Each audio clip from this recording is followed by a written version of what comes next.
Welcome to China in Focus. I'm Tiffany Meyer. Our top story: law enforcement officers arrest 2 Chinese men for allegedly smuggling counterfeit goods from China. The details of the scheme based on the findings of a federal probe. Ripple effects from President Trump's tariffs on China, gold prices hitting record highs, and a look at how more companies plan to move production out of China. Taiwan expresses interest in buying natural gas from Alaska, the island looking to narrow its trade surplus with the U.S. And New York State bans Chinese AI chatbot DeepSeek from state devices. This as lawmakers push a bill through Congress to ban the app on all official devices.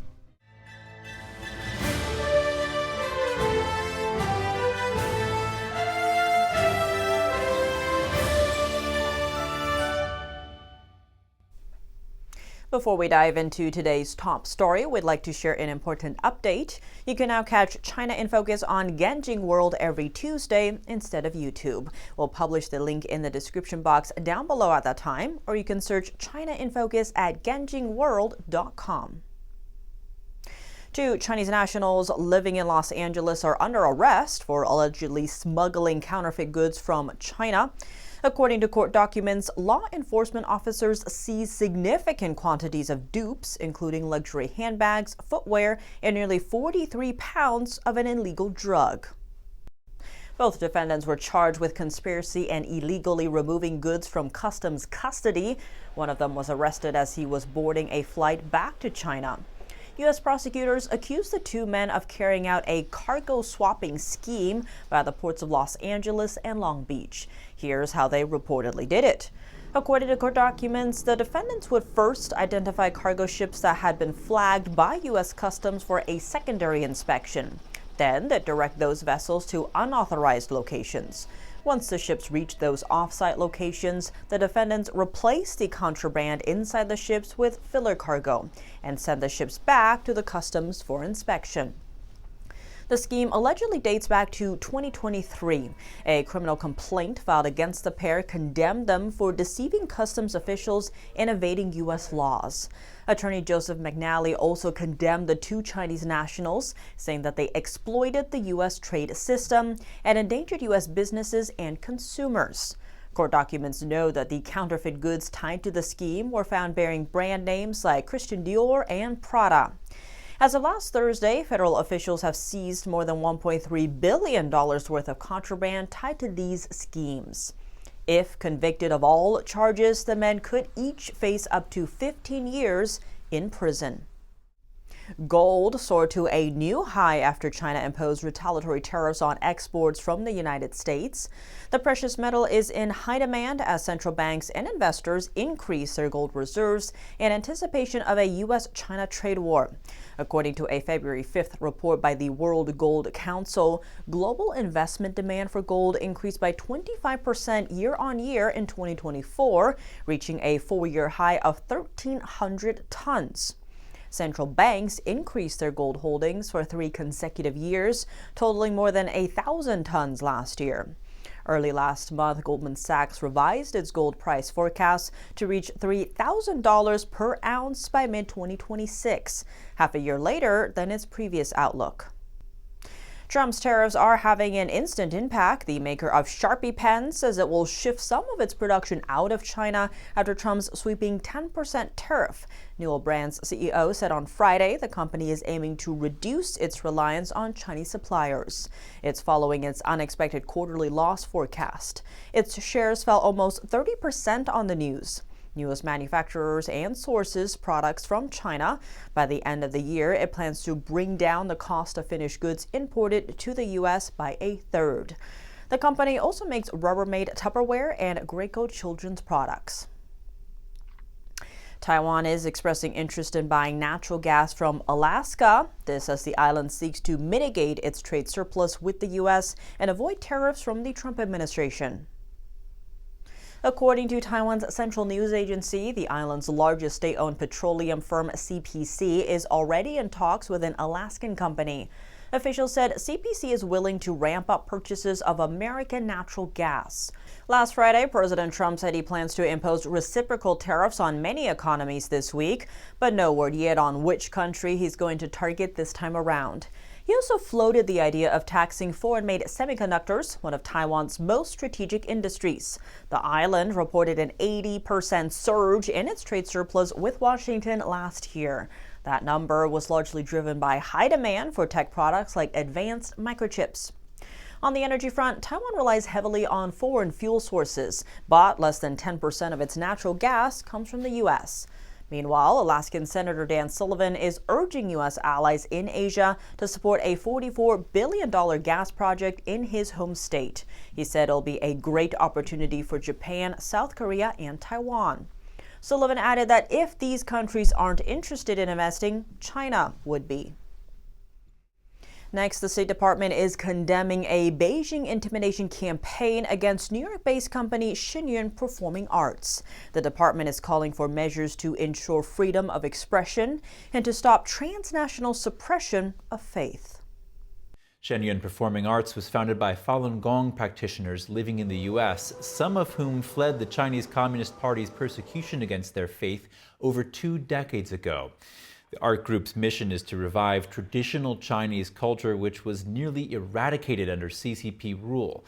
Besides that, artists with Shen also hope to raise awareness of the ongoing persecution of Falun Gong practitioners in China. However, since Shen founding in 2006, the company has faced non-stop efforts by the CCP to sabotage its performances, using economic and diplomatic measures to pressure governments and theaters to not host the performing arts group. That campaign has recently escalated in intensity, with suspected CCP operatives sending dozens of emails with bomb and assassination threats to theaters, to Shen itself, and to members of the U.S. Congress who support Falun Gong. A State Department spokesperson told the Epoch Times, quote, "We condemn such acts of intimidation and urge protection of the right to free expression," adding that the department urges the Chinese Communist Party to end its now 25-year campaign to eradicate Falun Gong.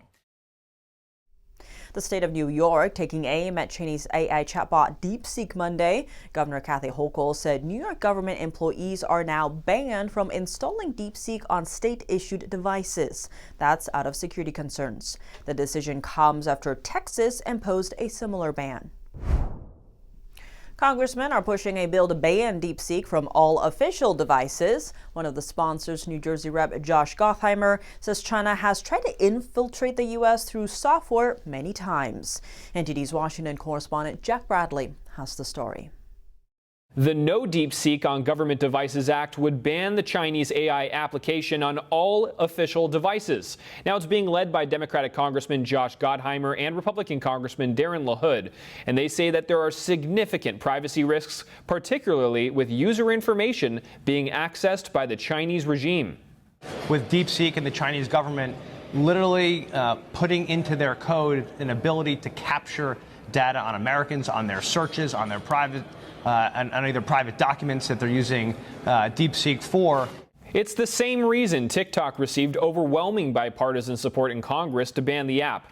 Now, China's 2017 national intelligence law requires that all Chinese citizens and business people to provide literally all data to the party. DeepSeek's privacy policy itself says that it collects user information, including any text or audio the user provides. DeepSeek also self-censors information about the Chinese regime's human rights abuses and expresses loyalty to the Communist Party. China has a plan to replace the United States, and they're working at it every single day. They want to beat us technologically, militarily, economically, diplomatically. And again, it's interesting on DeepSeek, you will never see any criticism of Xi Jinping, of the Communist Chinese Party. You won't see any support for Taiwan and their freedom and opportunity there. And the U.S. is not alone here. Canada, Australia, Belgium, Italy, South Korea, and Taiwan have already put major restrictions, if not outright banned DeepSeek on all government devices. Jack Bradley, NTD News. Given the wave of action being taken against DeepSeek, what security concerns surround the AI chatbot? NTD spoke to Tony Perez for Insight. He's a cybersecurity expert and founder of NetLock. Tony, thanks so much for joining us. Thank you. I appreciate it. So first, a new report from the American Security Project reveals that financial and political ties exist between DeepSeek and the Chinese Communist Party, and governments from Washington to Seoul are working to ban it from their official devices. What are some security concerns surrounding this app? Well, I think the concerns are appropriate. There was a rush by American developers and other citizens to use DeepSeek to see what it has, but they don't realize that it is a vehicle for the Chinese to gather information that can be used against us. So I'm totally aboard on trying to ban DeepSeek. And as well, we know that the technology's cloud operating system is supplied by Inspur, which is identified by the Department of Defense as a Chinese military company. Considering its AI capabilities, what risks does this pose, and how might the Chinese regime exploit user data? Well, I think there's great risk, but in one sense, I think the Chinese have done us a favor. One of the things and what I mean by that, it really has awakened the American AI effort to move forward and be the leader in this area. They know that the Chinese now are very close to us, and they're using internal weapons to work against us. So I'm actually glad that they did it, because now I think we will respond in a very constructive way to protect the country. And we are seeing investments from the administration and private sector into AI. And we also know that DeepSeek has significant Chinese state-backed investments, including substantial funds from a state-owned commission inside China. Given this, do you think there should be a national ban in the U.S. or a bill similar to the one targeting TikTok here? You know, national bans can be effective. I think it's more effective to spend our energy supporting our our AI tech leaders and our technology people to counterattack Japan in those areas that are being exposed. I have spoken to engineers that have gone in DeepSeek and have actually broken into it very quickly within a few minutes. That being the case, we can learn not only the ones that have been identified right now as supporting that particular product, but we can learn even more. So I would prefer a way of being able to investigate what's going on, but not allowing it to be used by the general population. Well, much scrutiny needed here. Tony Perez, thank you so much for your insights. Okay, thank you very much. Bye. Coming up, thousands protest in London, opposing plans for a Chinese mega embassy. It would become China's biggest diplomatic mission in Europe. But protesters say it could be ripe for espionage and transnational repression. And India's Prime Minister is headed to the White House for talks with President Trump. The leaders are expected to discuss trade, defense, and how to counter the China threat. That's coming up. Welcome back to China in Focus. I'm Tiffany Meyer. Thousands gathered in London on Saturday to oppose plans for a Chinese mega embassy. The project would become China's biggest diplomatic outpost in Europe, and its planned location isn't far from the financial heart of the city. Protesters are warning about the threat of spying and transnational repression. NTD's international correspondent Malcolm Hudson was at the protest. I'm here outside the proposed site for a Chinese super embassy in London. 4 British politicians and thousands of people from around 30 diaspora groups have come here from across the whole country to oppose the plans and show that this site is not suitable or safe to accommodate protests of this size, both now and going on into the future. Among the thousands include Hong Kongers and Chinese, Tibetan, Taiwanese and Uyghurs, as well as local residents, holding placards saying, "CCP is watching you, stop the mega embassy." The historic site used to be the site for the United Kingdom's official maker of British coins, Royal Mint. It's 10 times bigger than China's current London embassy and almost twice the size of China's facility in Washington. Shadow Justice Secretary Robert Jenrick warned of the risk to British national security. We are not going to give this great building behind us to the Communist Party of China. No, it's the wrong site, the wrong process, and it's wrong for our national security. The proposed embassy could be used as a base for Chinese interference.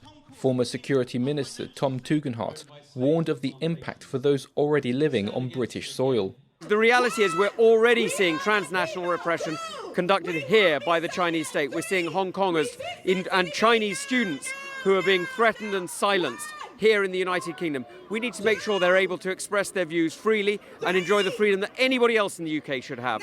More than this, though, former Conservative Party leader Ian Duncan-Smith said Britain's security services have objected to the embassy plans. For good reasons, the cables that run back and forwards, Canary Wharf, the City of London, also down the road to government, all of that is vitally important.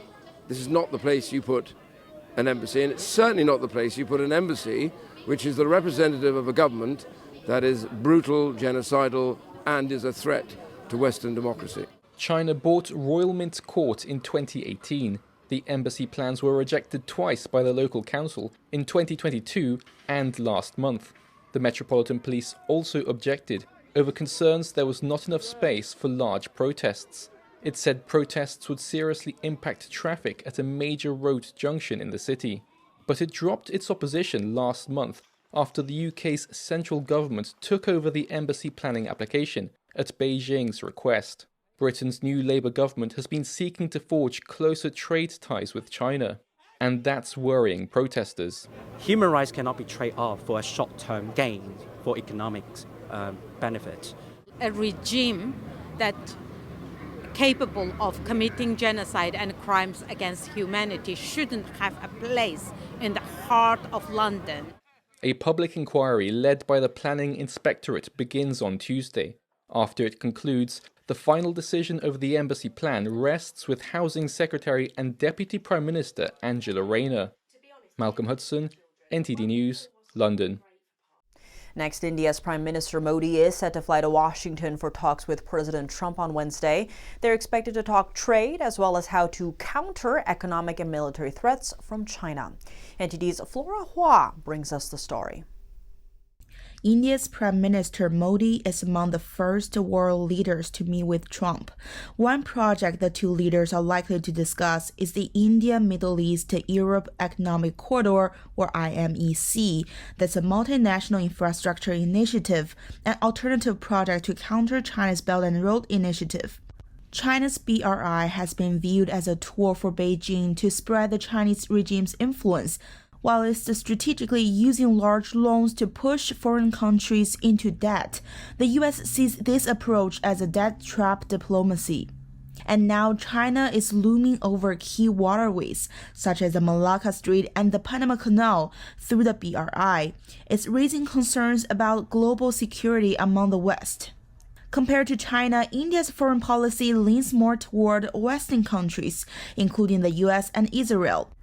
India is a strategic partner to the U.S. in Asia.